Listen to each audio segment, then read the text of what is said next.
and of course, great pitcher with the Orioles, a great major league career, now involved broadcasting with the White Sox. The Orioles are in the rebuilding process, as we call it. Whether that's the right term or not, I'm never sure. The White Sox apparently have been in that starting last year into this year. So, Steve, we thought we'd ask you to help the Oriole fans know what's in store.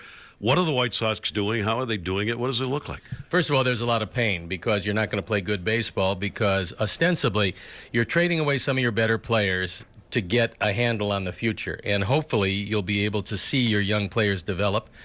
As far as the Sox are concerned, this is the second year of the rebuild. We're seeing some of the young players ready to go, and they're here.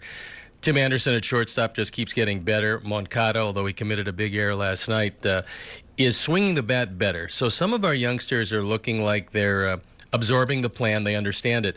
And from the White Sox standpoint, what they did is they traded away a few of their very good players, guys who had a lot of value. They got good young players in return. I'm talking about Chris Sale. I'm talking about Jose Quintana. I'm talking about Adam Eaton.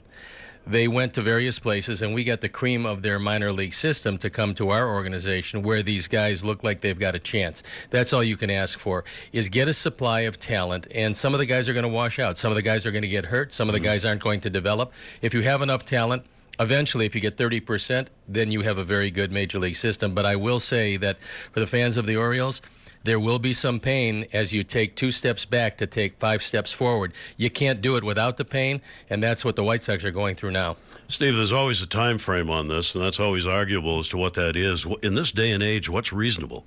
I think what's reasonable is probably 3 years, but it really depends on who you got back from the assets you traded.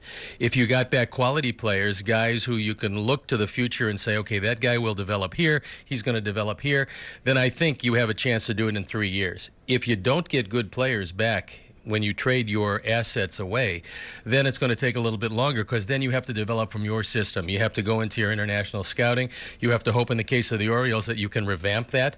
You have to go into the draft, and you have to hope that your top picks will develop. You also, for me, the key rounds are 10 through 15 because I think the whole world can scout the first, second, third rounds. I think when you get from 10 through 15, if you get some gems there, you're going to be able to rebuild a bit faster. But don't forget, in the division that you guys are in, and I'm talking about the East, the Yankees aren't going anywhere. Boston's not going anywhere. Tampa Bay looks like they're on the verge of becoming pretty good. They're 15 over 500 right now. You'd have to believe Toronto has a lot of money. They're probably going to be okay. So you've got yourself a tough division. In the case of the Sox, the division has 4 rebuilding teams in the Cleveland Indians. The Indians probably win next year, and then they start to dissolve. Their window probably closes, and the window for the other 4 are right there. The Sox have a big advantage because they're 1 year, year and a half up on just about everybody else who's rebuilding. They started early. Let me ask you, we had Billy Bean, a comment from Billy who said, as far as the A's are concerned, the way they build, we are not organic, which means building through the system. We are transactional. We go out and try and find the pieces we need. I mean, what do you think about that, and is that the direction we're going in? Well, I think it's a good philosophy for Oakland if you never want to win anything. I believe that if you're looking to try to win the big prize, you have to go out and you have to get to the point where you are developing your own. I understand Oakland's standpoint. They don't ostensibly have a lot of money. They can't get a new stadium. That area there is not great for redevelopment.